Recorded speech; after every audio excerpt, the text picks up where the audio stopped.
Let's get out. It's bad. Yeah. Yeah. That's good. No, I wish I had a few. This was.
Stand the court, please.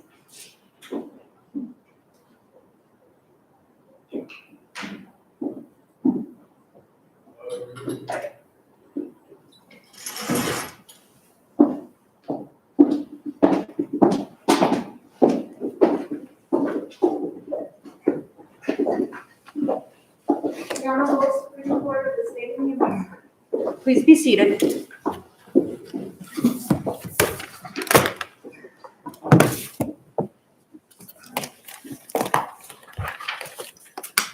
Good morning.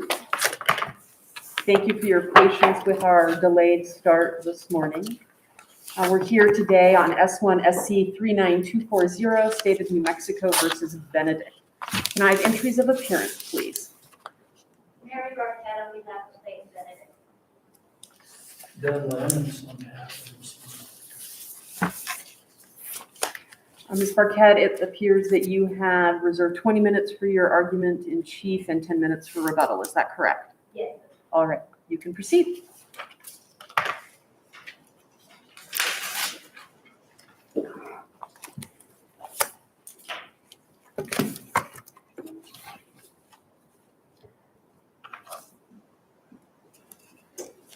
Good morning. May it please the court. Mr. Benedict is asking this court to adopt an abuse of discretion standard of review for preliminary hearing probable cause determinations to discourage time-consuming, fact-intensive appeals and to protect the integrity of preliminary hearings in New Mexico.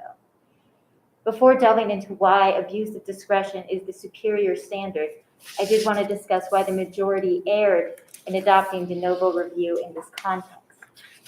Now, the majority took the standard of review from the suppression context, specifically review of suppression rulings involving warrantless searches.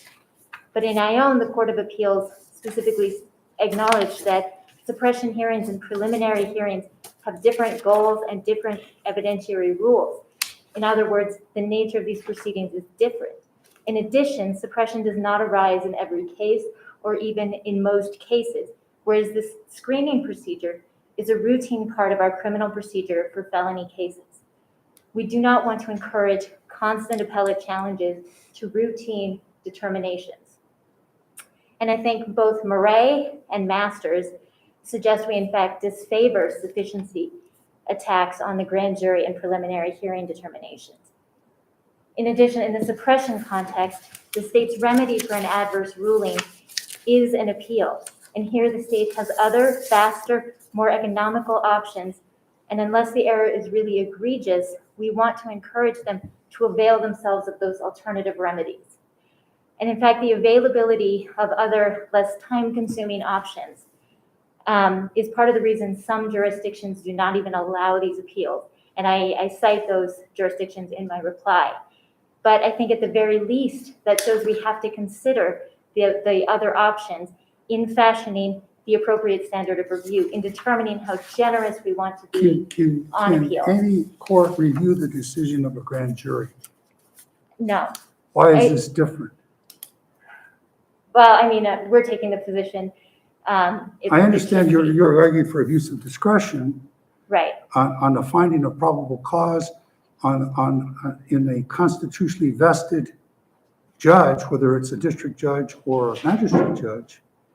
If you can't review, they're doing the same thing, grand jury, That's at least true. in this context, and a magistrate or a district judge or a magistrate judge finding probable cause. What's the difference? Why should a court be able to review the substantive decision of Correct. probable cause when a judge does it, but not when a grand jury does it? Is there any reason why you would have a different rule? I don't think we would want a different rule because, again, both of these are regular screening processes.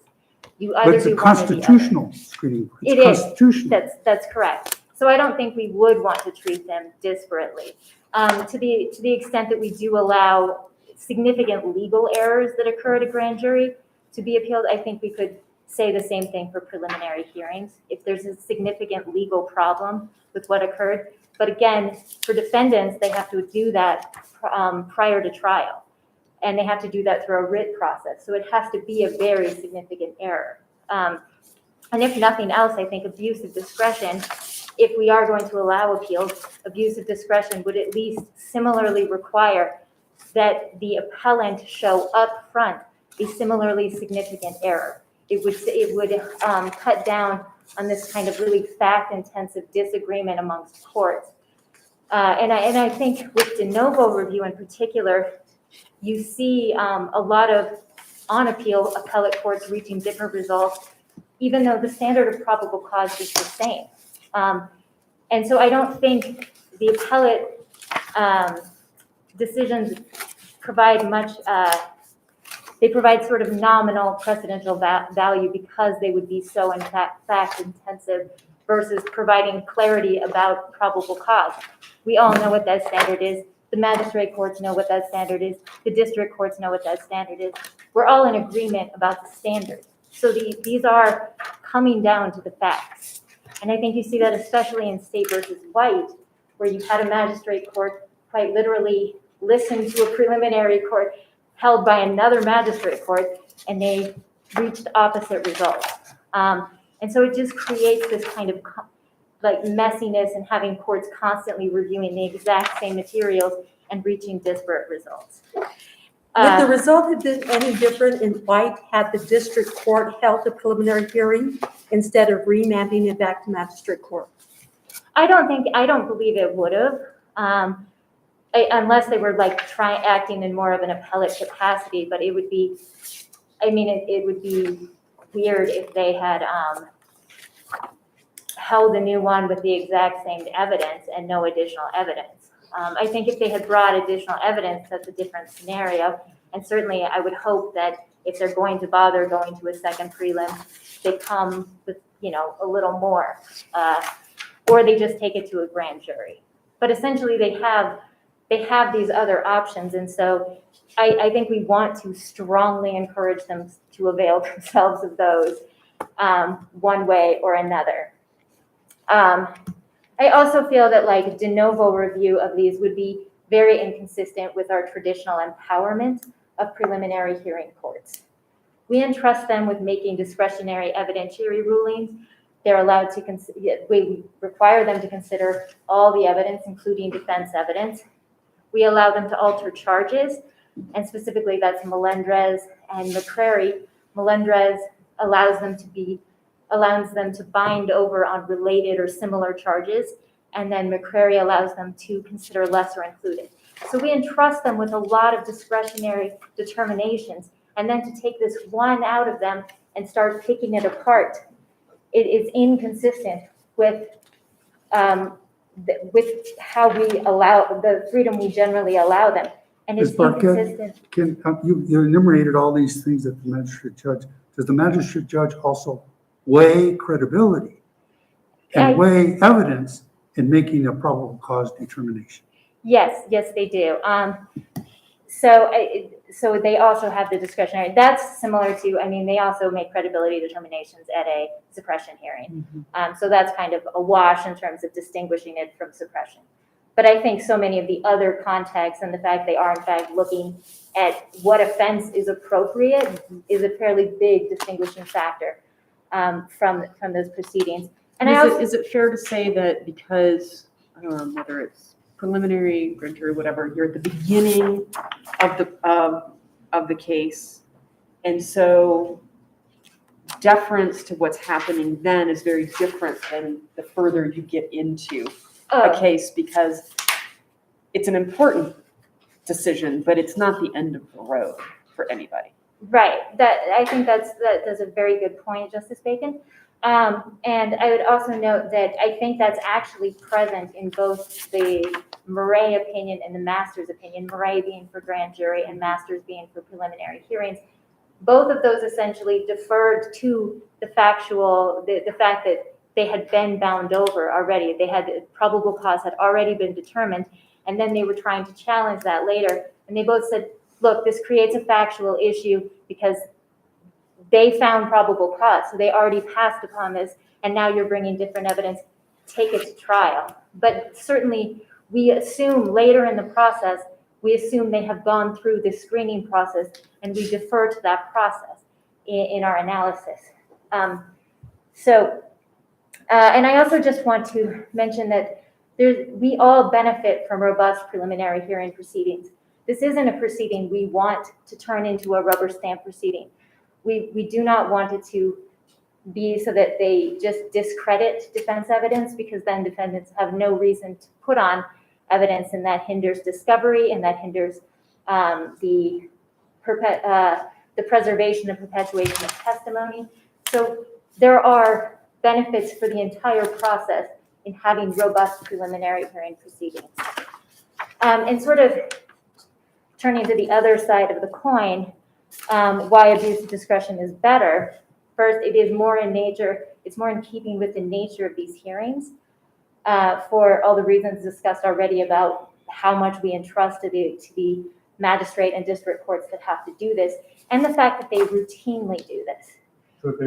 So okay, I accept that argument. Where did the Court of Appeals err then in saying this is de novo? Is it the application of, because they carried over cases from motion to suppress? Is it the jurisdiction question? We should never entertained it. Where did the Court of Appeals err? Well, I think, if in this their court, reasoning. yeah, I certainly think they erred in finding de novo review appropriate. Why?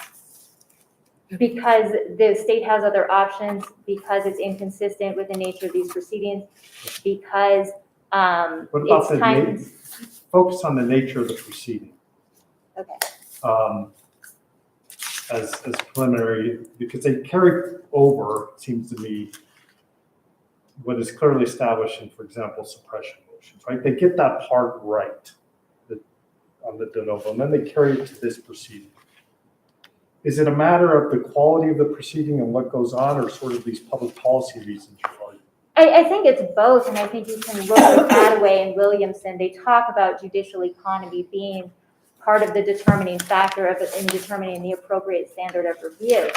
And also, they do talk about, you look at the nature of the determination being made, and you look at whether this is like more beneficial to be made at that level or more beneficial to be made at an appellate.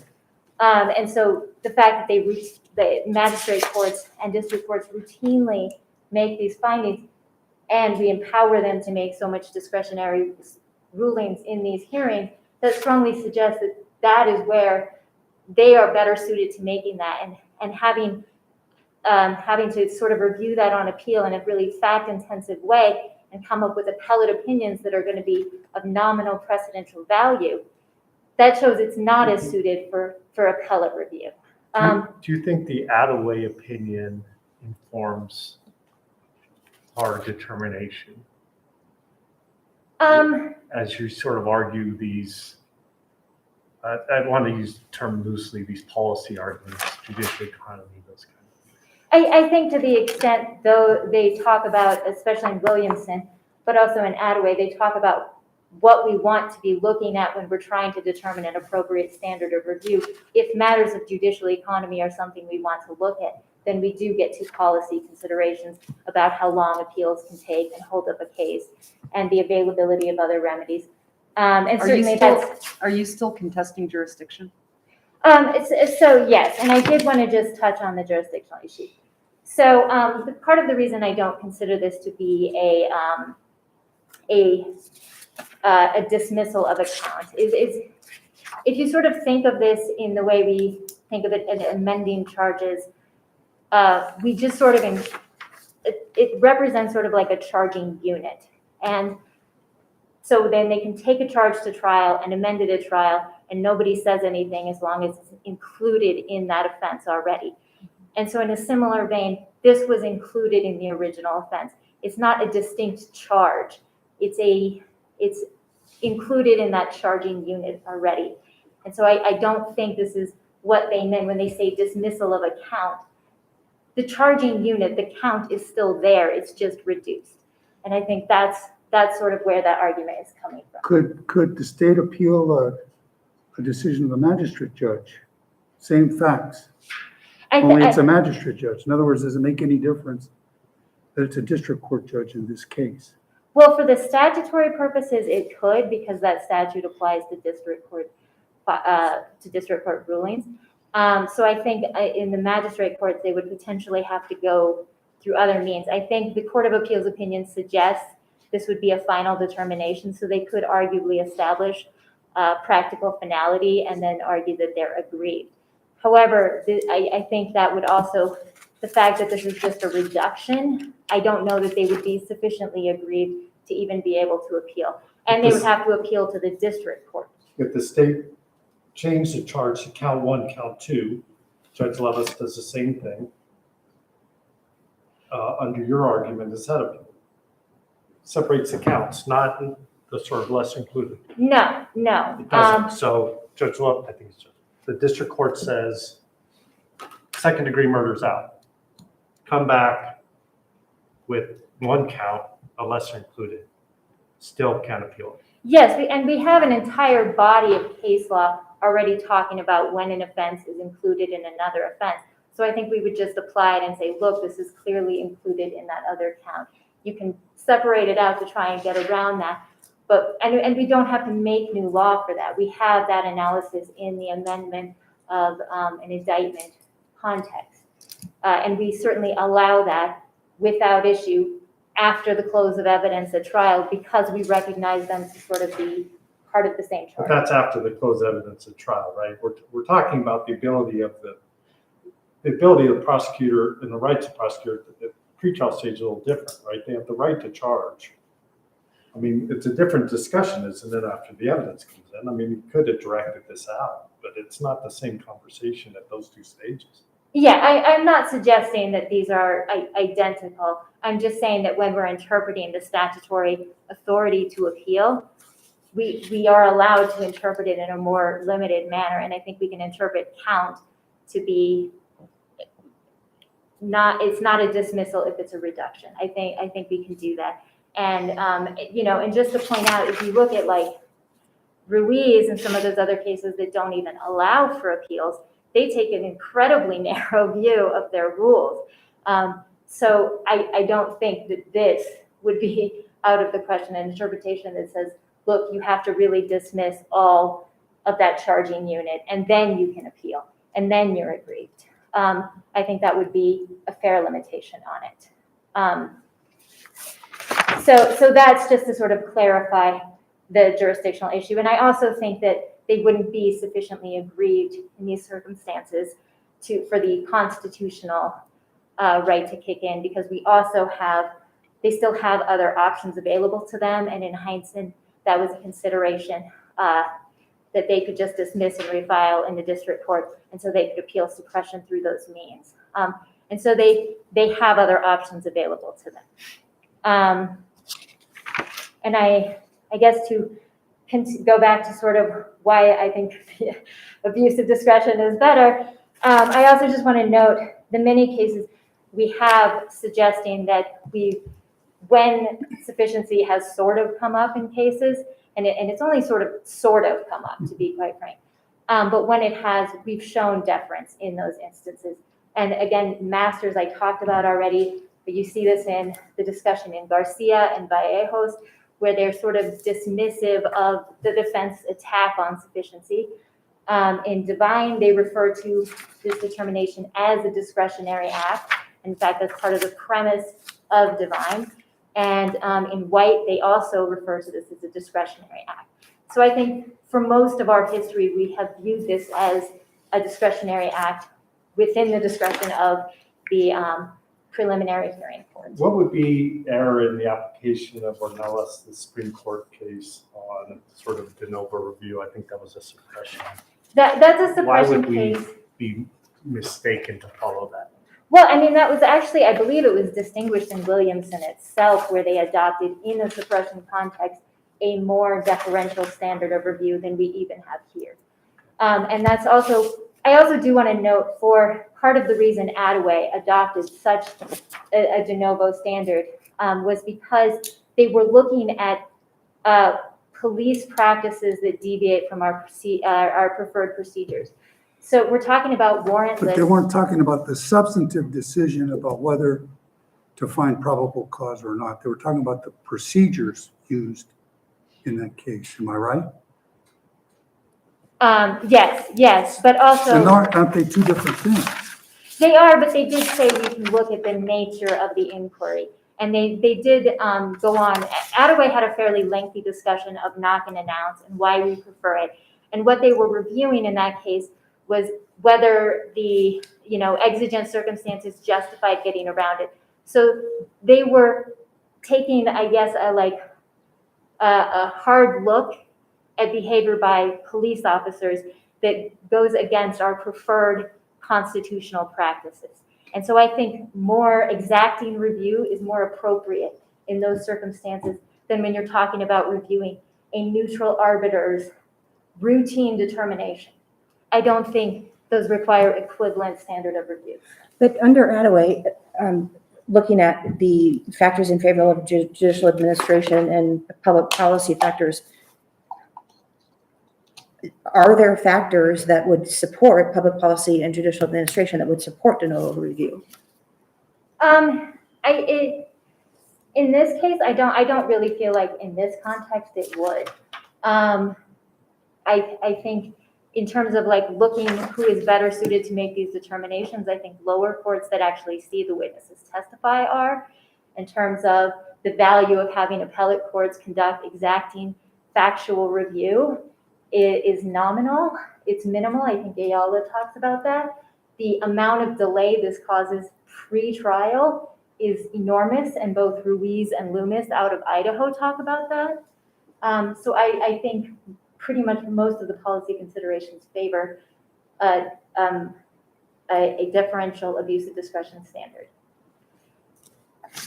So under that standard, they could still appeal a finding of no probable cause They can. by a district court judge, but not by a magistrate judge.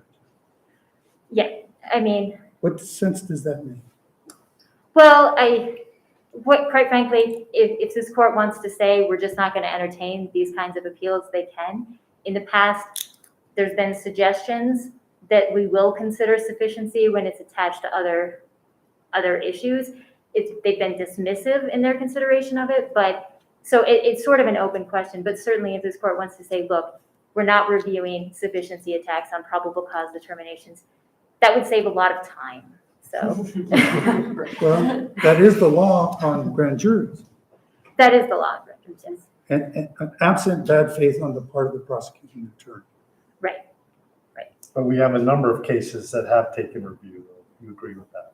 Of preliminary hearing. We have, and most of them involve legal issues. And to some degree, this one does, because they initially appealed on challenging the ability of the court to consider an element of the crime. But that's, I'm sorry. Thank you.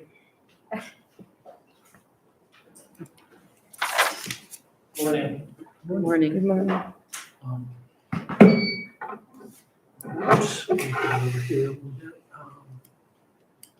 May the state's argument please this court. I want to go back to what Justice Vigil was speaking about with counsel, and the difference between grand juries and preliminary hearings, and why grand jury probable cause or no probable cause determinations are generally unreviewable. That may well have to do with the fact that grand jury proceedings are secret and preliminary hearings are not secret proceedings, and the public can go and watch those. But if Once an indictment is returned, the lawyers get the transcripts of the grand jury proceedings, they're no longer secret. the lawyers get them, I don't know. Well, if the they're a does. public record at that point. Right. I'm just So- talking about the actual proceeding itself. So that, I just wanted to mention that. It's, Okay. if the court will bear with me, I'd like to go to the jurisdictional argument for a minute here, because the state's position is the judicial economy and the messiness of the appeal don't trump the New Mexico Constitution or the New Mexico statutes. If the state has a right, it has to be conferred by the Constitution or statute. And so I want to talk about that, but first I want to talk about this notion that the state has other available remedies. I think that's true in theory, but in fact, at least by my count, there are no sitting grand juries in more than half of New Mexico's 33 counties. By my count, there are 21 of them. And I can read them off or not, but there are only 12 counties that do have grand juries. So as a practical matter, that's not an available remedy statewide.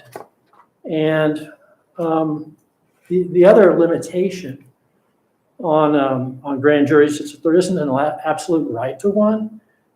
And the cases I'd cite on this would be District Court of Second Judicial District versus McKenna. And that's 1994, New Mexico Supreme Court 102, paragraph 8. And that's a case that holds where there was a citizen petition to convene a grand jury. And one wasn't convened because it was determined that the grand jury petition alleged insufficient facts. So there's that limitation. In Cook v. Smith, 1992, New Mexico Supreme Court 041, this was also a second judicial district court case, Judge Woody Smith, but in that case, this court held that the district court's refusal to convene a grand jury was error. So it's not one of these, I just want to, and maybe the court already knows this, so I want to make the court aware that this is not some absolute But right. Mr. Lamons, Yes. to the extent the state wants to have the ability to appeal a decision like that, isn't that further predicated upon the idea that there would be de novo review? Because if it's an abuse of discretion that we ultimately conclude is that the standard of review, is the state really hung up on having an appellate right from an abuse of discretion decision? Well, I think the Court of Appeals got this one right. I think it should be a de novo standard. But I'm trying to tether the two. The reason you want us to say, yes, there is jurisdiction is because you want it to be de novo. But if we say it's Right. abuse of discretion, do you really care about having jurisdiction in a case like this? Well, maybe it depends on what abuse of discretion standard you use. There are 3 standards in states throughout this country. Mm-hmm. One's pure abuse of discretion. 1 is de novo, and 2 is de novo, and 3 is a hybrid standard, or maybe not a hybrid, but I'm specifically asking you, if we conclude that the correct standard of review is an abuse of discretion, isn't the state's interest in the court conferring jurisdiction in a case like that pretty de minimis? it may be de minimis. I wanted to get to that 3rd standard because it's the one they use in Colorado. So that's abuse of discretion, but the presiding preliminary hearing judge has to view the evidence in the light most favorable to the state's case. So that's more similar to our standard for a motion for directed verdict. Yes, the burden of proof is different. We're looking whether, we've got a case that the jury could determine there was or wasn't reasonable doubt on. But the idea here is that we first have to decide jurisdiction.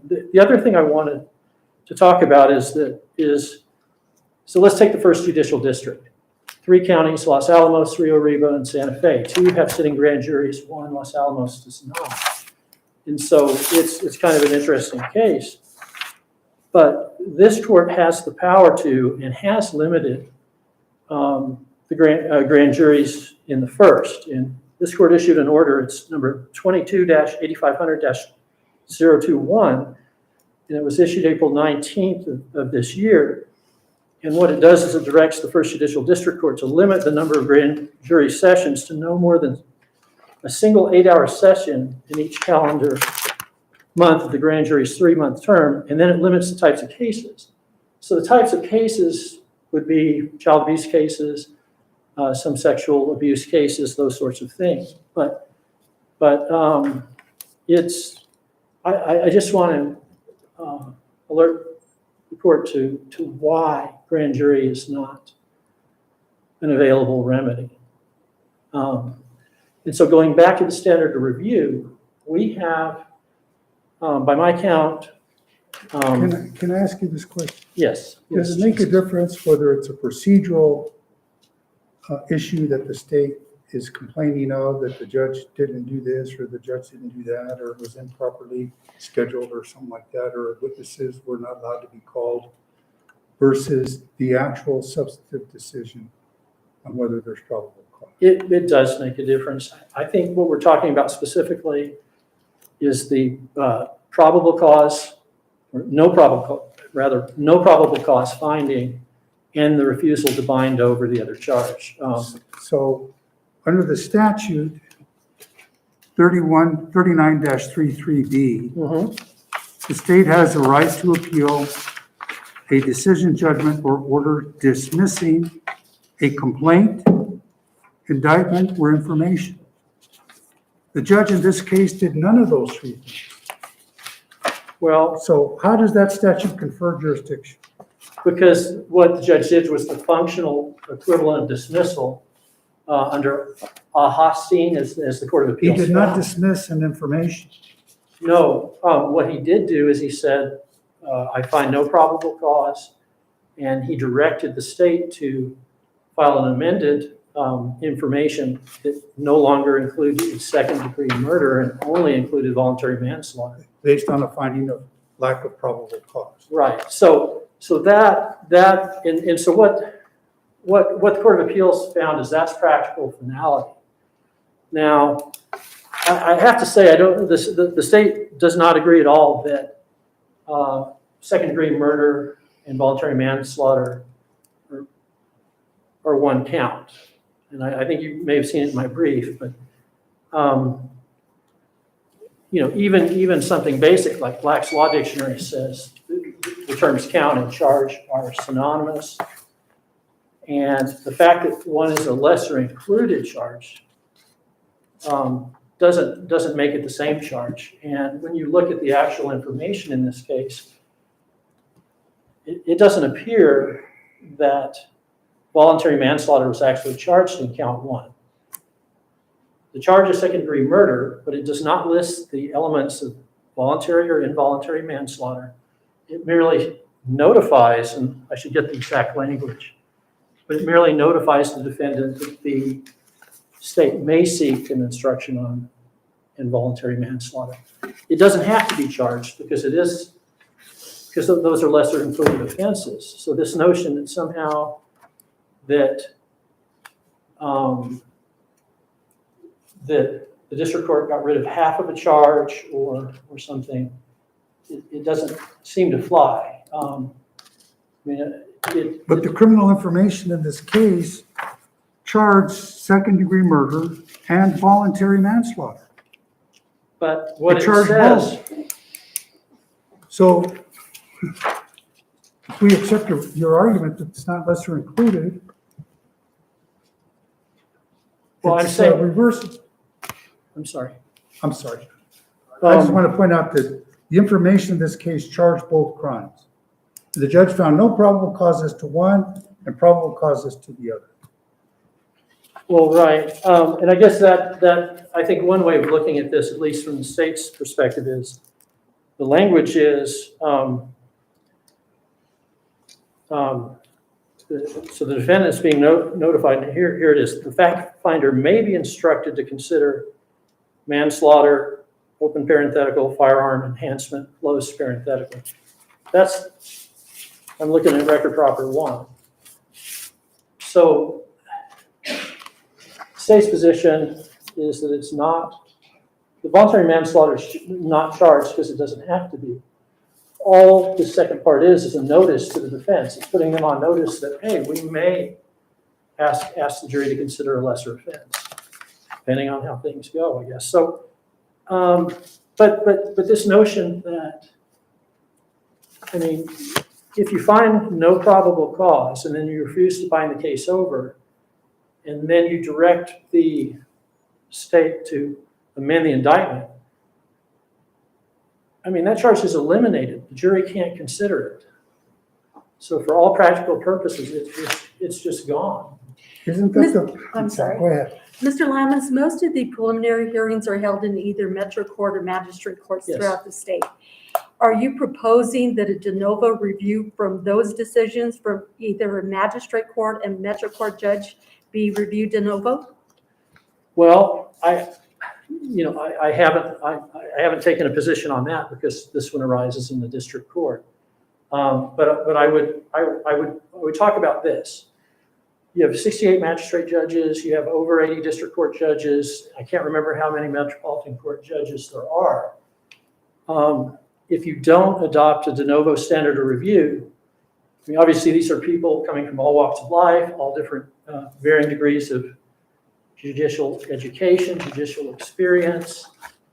And they're being asked that the Constitution requires them to decide these cases. So if you want to unify precedent around a particular charge, in other words, what are the contours of second-degree murder? What are the contours of voluntary manslaughter? The only way you can do that is with a de novo standard. We'll take this case as an example. Under that theory, what is the difference between the trial court's view of this case and the Court of Appeals case? Is it factual or legal? And, well, let's see how you answer that. Okay. We'll go from there. And I'm sorry, I missed part of that The question. difference between what the district court found and the Court of Appeals, I'll form it directly, is a factual question, right? Whether or not there was provocation. They just viewed it differently. No, it's a legal question. What is sufficient? Was the provocation sufficient as a matter of law to deprive the jury of the opportunity to decide that issue? And it was whether there was cooling off or not. Well, cooling off's not the only part of that. But it's factual. Those are factual determinations. So if you don't concede that, that's fine. Well, You want uniform application. What are we writing on in this case that provides uniform application of second-degree murder or provocation? well, that is, I think, It Ornelas. doesn't turn on a specific fact.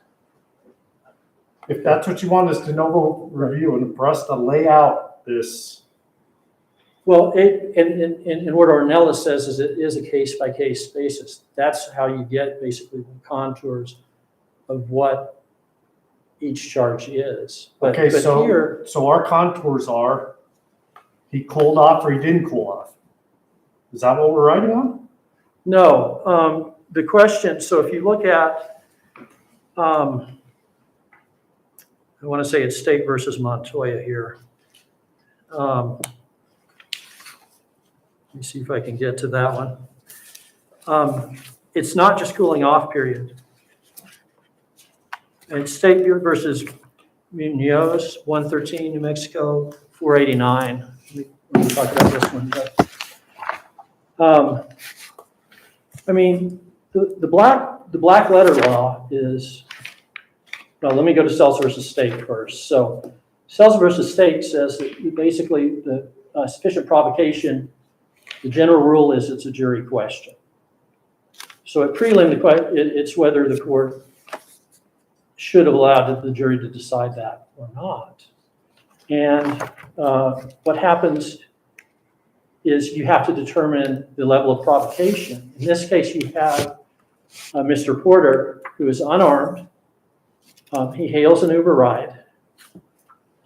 He is picked up with his friend who's intoxicated. He is on the ground. Mr. Benedict knows that, doesn't terminate the ride, picks both of them up. Mr. Reyes has to be moved into the car.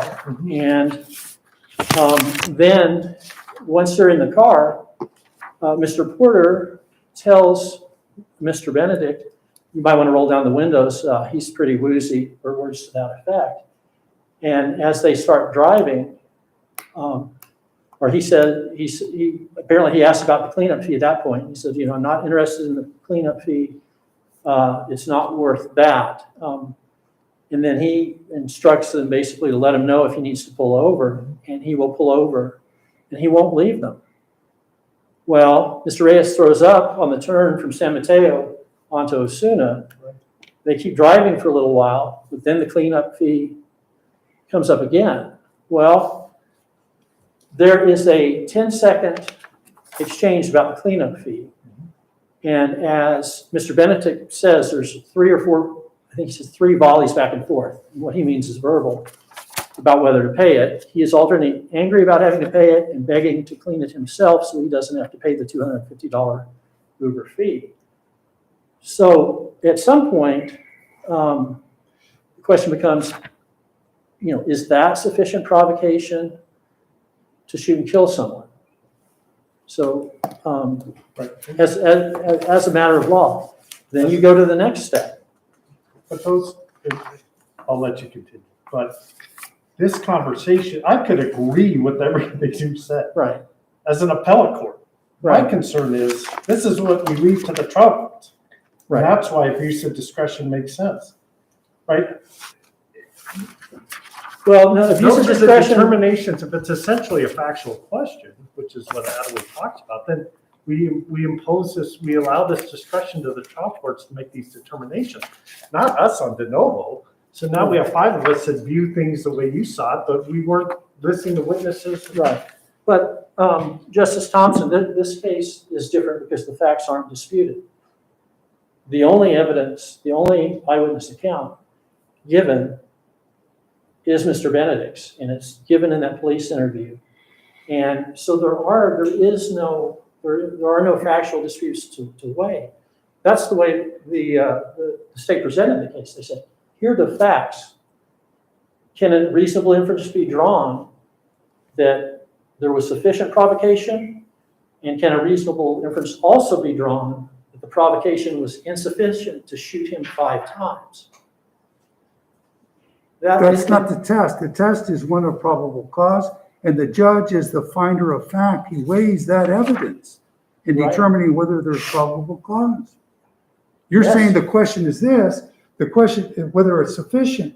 That's the question before the judge in making a determination of probable cause. That's correct, but it's a very low standard. It's above mere suspicion, but it's Well, a let me read it reasonable to you. probability. Let me read it to you because it Yes. goes to 2 points. Probable cause means the evidence presented would create a reasonable person to believe that an offense has been committed and that the accused committed the offense. Probable cause does not require proof beyond a reasonable doubt. And the grand jurors are also told you must decide whether there is probable cause for each charge separately. In finding probable cause on each charge, you must find there is probable cause for every element. So if there's no finding of probable cause as to any specific element, that's the end of the story. There's no probable cause determination, and there's nothing to move forward. That's correct. The only disputed element here was whether the provocation was sufficient or insufficient, because that's the difference between murder to involuntary manslaughter. But it wasn't based on, the court's determination wasn't based on a factual dispute that it had to resolve. It was because there were no disputed facts. What the state was saying is, we present this case, take this statement. Should we have 2 different standards of review? One that if it's a factual question, it's an abuse of discretion, and if it's a legal question, it's de novo? Right, because I would say yes, because legal questions are often reviewed de novo. What if it's a mixed question? What if it's a mixed question? If it's a mixed question, then I would submit you go with the suppression standard. So you give deference to the factual findings of the district court, and then you apply a de novo review to application of a lot of fact. And that's what we're talking about here. There were no disputed facts. What's wrong with the jurisdictions that say there's no appeal from these kinds of cases? What have they done incorrectly? Well, in New Mexico, and I think Justice Vigil wrote one of these opinions, Lucero, in 2017, but what we talk about is the state's right to appeal depends on whether the right is conferred or granted by the New Mexico Constitution or New Mexico statute. And so here, we're talking about that right being constitutionally derived and statutorily derived.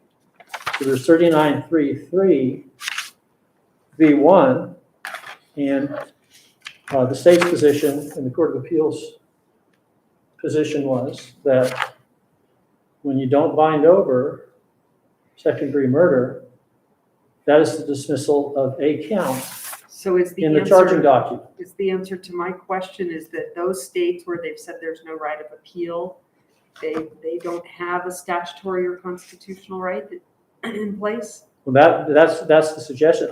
Some may not, but our Jordan v. Jordan's a 1923 opinion from this court, that's where I drew that language. Justice Vigil wrote Lucero in 2017. I think in that one, he said the state's right to appeal an adverse ruling in criminal proceeding is just only by constitutional provision, statute, or rule. And then he referred, or he quoted State versus Armijo, and that's a case where the Court of Appeals concluded that the legislature intended to permit the state to appeal any order dismissing one or more counts of a complaint, indictment, or information, regardless of whether the dismissal is with prejudice.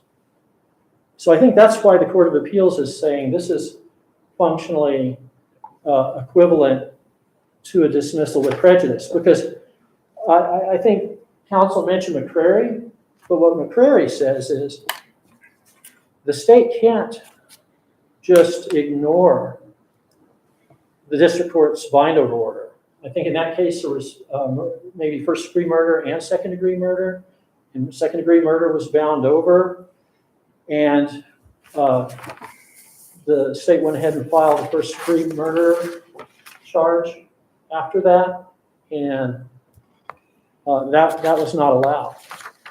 You have to stay within the bind-over order on that. So you'd be held in contempt if you did that. So when I talk about other options not being available, certainly the grand jury is not available to review these findings.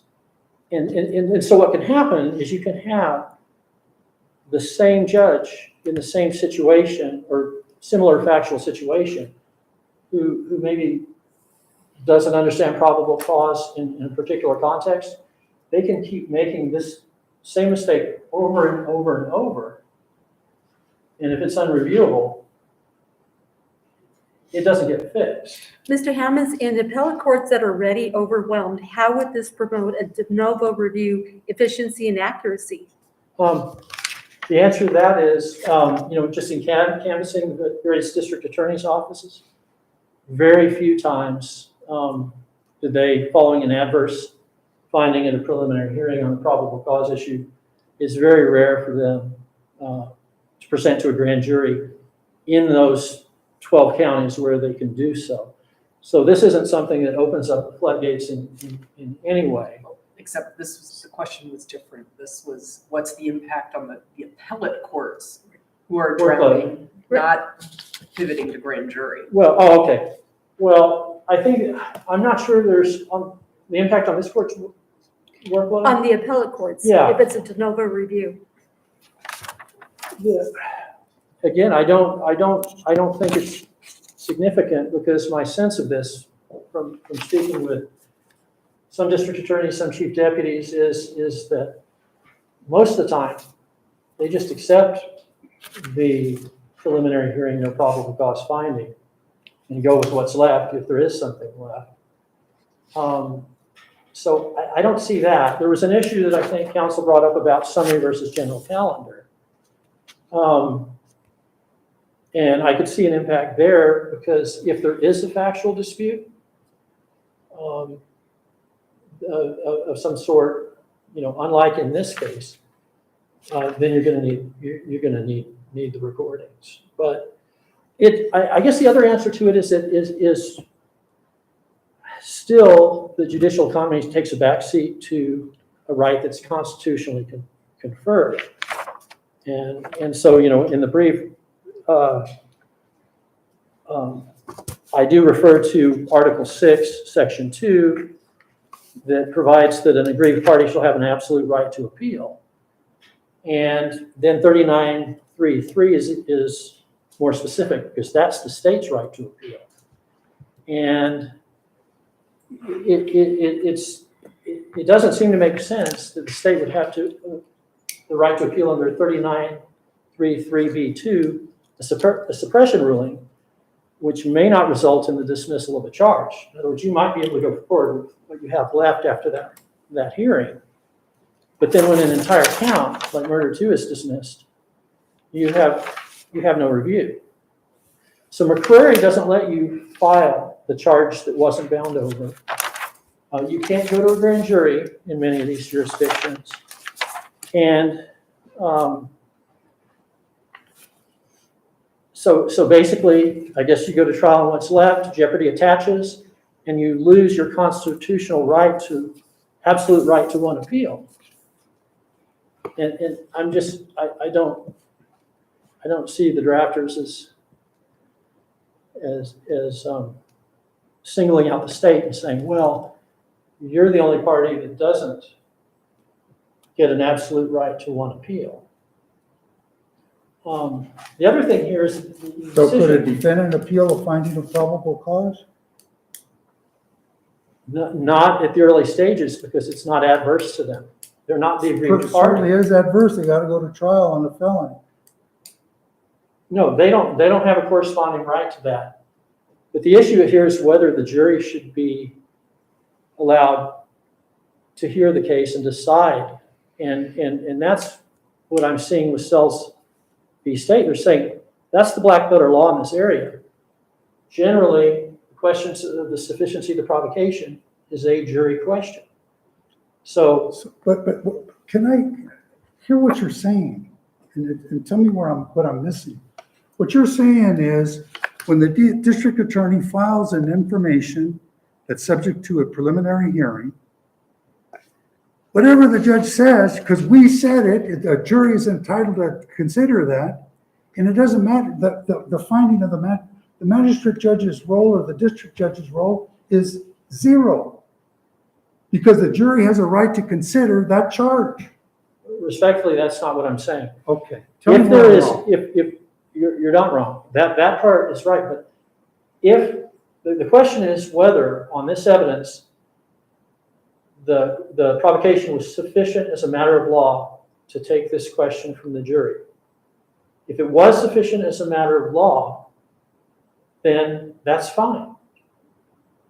But if it wasn't sufficient as a matter of law and reasonable minds could differ, then the jury should be allowed to decide that. Reasonable minds weigh the evidence differently. So Well, right. again, the finding or the rejection, the role of the judge in making that determination is really nothing. Because if they reject evidence or they find some other evidence more weighty, and somebody else would find it another way. Well, the judge didn't reject the evidence here. So it's a question of what inferences can be drawn from it. And I guess I only have a few seconds left, but I'll just reiterate that 39331 or B1 confers jurisdiction. Article 6, Section 2 confers jurisdiction, and that if a de novo standard of review is applied or an abuse of discretion / light most favorable to the state standards applied on these facts, the district court needs to be reversed and the charge needs to be reinstated so the jury can consider it. But I agree without Mr. Lemons, your time has expired. thank you.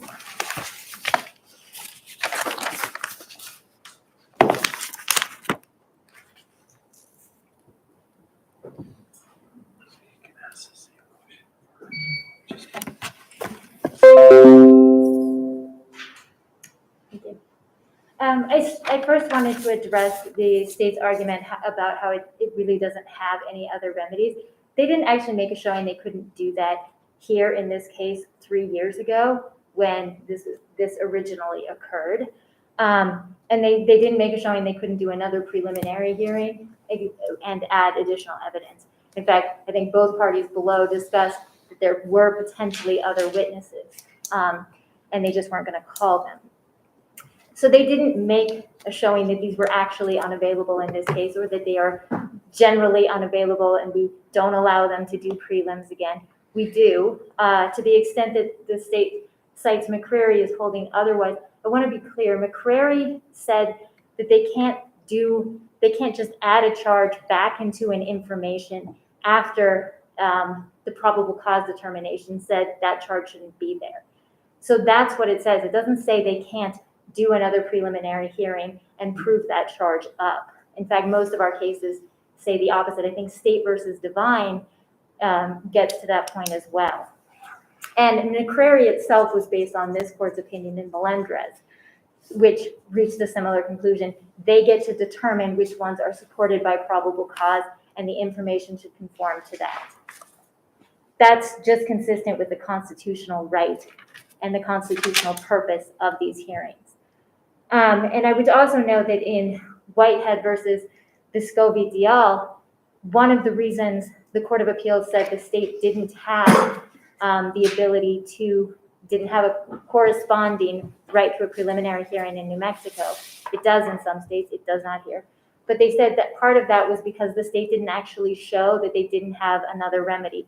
Specifically for the preservation of evidence, they could use a deposition, and they never made any kind of showing or suggestion that that wasn't a viable option in that case, or in other cases generally. So we do actually look at whether the state has established other remedies are actually not available when we interpret statutes and when we interpret rights. I also wanted to note we don't need separate standards for legal errors and factual errors under an abuse of discretion. A legal error is an abuse of discretion. So that would save a lot of time. Again, it's more efficient to just have them show initially a significant error occurred, be it a significant factual problem where basically all the evidence went the other way, or the standard is it's against the logic and effect of the facts and circumstances in front of the court. So that would be the standard they have to show, or it would be a legal error. So we could still correct that significant legal errors under abuse of discretion. It would just put the onus on the appellant to establish that at the outset, which quite frankly, I think we want.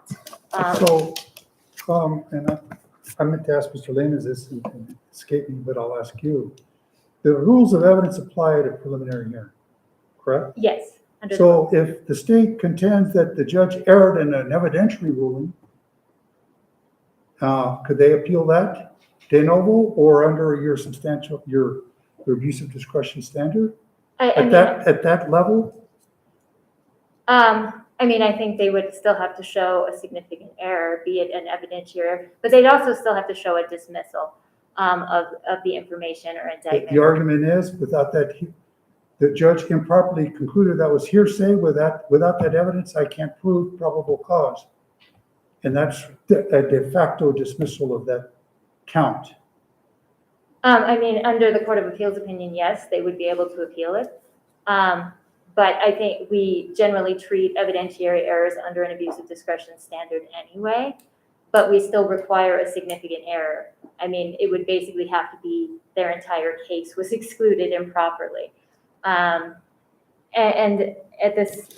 to just address some of the other issues that were brought up, he did mention viewing the facts in the light most favorable to the state, and that was squarely decided by the Court of Appeals opinion, and it was correctly decided by the Court of Appeals opinion.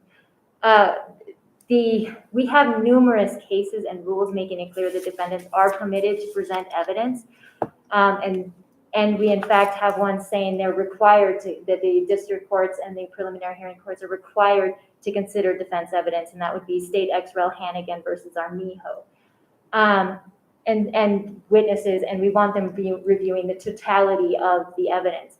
And so if we only view the evidence in the light most favorable to the state, that would make our rules allowing the presentation of witnesses, that would make our cases allowing the presentation of defense witnesses basically irrelevant. It would also discourage defendants from putting on evidence or cross-examining witnesses at these hearings if essentially there was no point. If the court couldn't consider the witnesses they called or the evidence they present, they would stop doing that. And that would make these hearings substantially less effective as screening, in their screening purposes. We want them to have more information to make better rulings, and there'd be no incentive to do that. That would also cost us significant collateral benefits including discovery, including the preservation and perpetuation of testimony. So there's a reason we have cases holding to the contrary. The state's never addressed those, and I would urge the court not to adopt that.